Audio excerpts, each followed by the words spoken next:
Nicer weather, more people are planning backyard bonfires.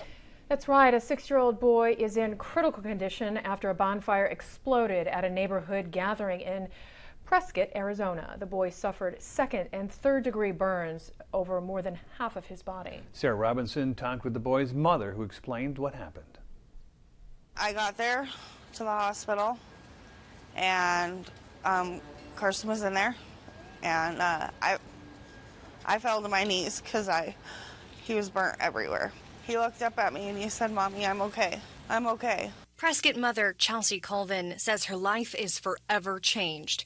Her 6-year-old son Carson covered in burns due to an accidental bonfire explosion. He went up to a neighbor's house and they're having a bonfire.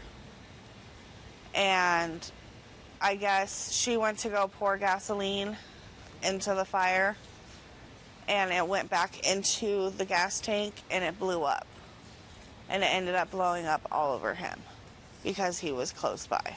It happened Sunday. Colvin says it's been a blur. 70% of her son's body covered in second and third degree burns. Went back to see him with tubes and wrapped around his whole entire body, and he was not my Carson. He's very swollen right now. They unwrapped his face. You can see his mouth, his nose, and right now they have his eyes covered. So all you can see is right here. The first 3 days, Carson was in a medically induced coma. Today, he is awake but heavily sedated. He can't talk, and he does have a lot of pain. He has a lot of pain going on right now.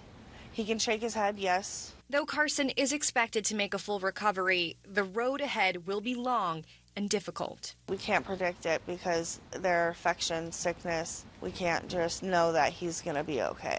He's going to be here for months at a time. I'm going to be here for months with him. I won't leave. I don't want to leave. The woman responsible for this, Colvin tells me, is a friend. It was a neighbor.